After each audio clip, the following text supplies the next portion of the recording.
2021 வந்து ஒருத்தர் YouTube channel ஆரம்பிக்கிறாரு. ஆரம்பிச்சு இப்ப 4 ஆண்டு காலத்துக்குள்ள இன்னைக்கு கோடிக்கணக்கான ரூபாய் இன்னைக்கு வந்து ஒரு மிகப்பெரிய பேச்சாளர். ஒரு 4 ஆண்டுல அவரோட வாழ்க்கை தலைகீழா மாறி போயிருக்கு. அதற்கு முன்பு எப்படி இருந்தார்? எப்படி அவர் வாழ்க்கை போச்சு?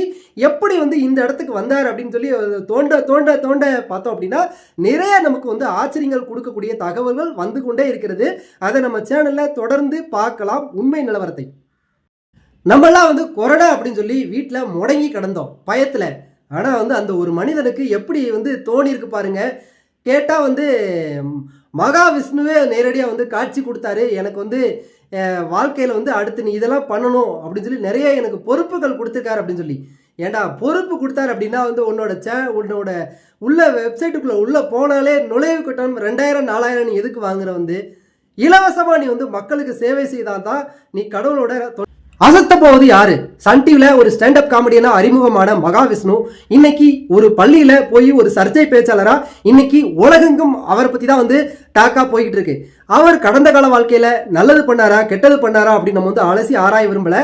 ஒரு மனிதன் ஒரு குறுகிய காலத்துக்குள்ள எப்படி வந்து இவ்வளவு பெரிய புகழ் அடைய முடிந்தது? விட்டா இவர் வந்து கூடிய விரைவில் அடுத்த நித்யானந்தாவா தேடப்படும் நபராகவும் ஆயிருப்பாரு.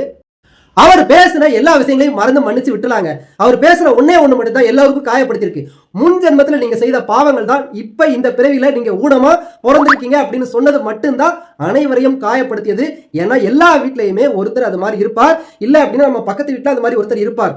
காயப்படுத்துற மாதிரி ஊனமுற்றவர் காயப்படுத்துற மாதிரி பேசுறது எந்த வகையிலும் நியாயம் கிடையாது. எந்த ஒரு இந்து மதத்திலும் இது கூறவில்லை. இது போல ஒவ்வொருத்தரையும் நம்ம வந்து பேச அனுமதிச்சோம் அப்படின்னா வந்து இல்லாத கருத்துக்களை மக்கள் மனதில் அதுவும் இளைஞர்கள் மனதில் விதைச்சாங்க அப்படின்னா அவங்களோட வருங்காலம் என்னவா இருக்கும் அப்படிங்கிறது ஒரு கேள்விக்குறிதான். ஏன்னா வந்து இன்னும் கொஞ்ச நாள் பேச விட்டுருந்தோம் அப்படின்னா அடுத்த நித்யானந்தாவா பக்கத்தில் ஒரு நாட்டுக்கே வந்து நாடையே வாங்கி குடியேறிடுவார். அப்புறம் வந்து மகாவிஷ்ணுவையும் தேடக்கூடிய நிலைமை தான் இன்னைக்கு தமிழக அரசுக்கு வரும். வரும் முன்னே காப்போம். இது போல உள்ளவங்களை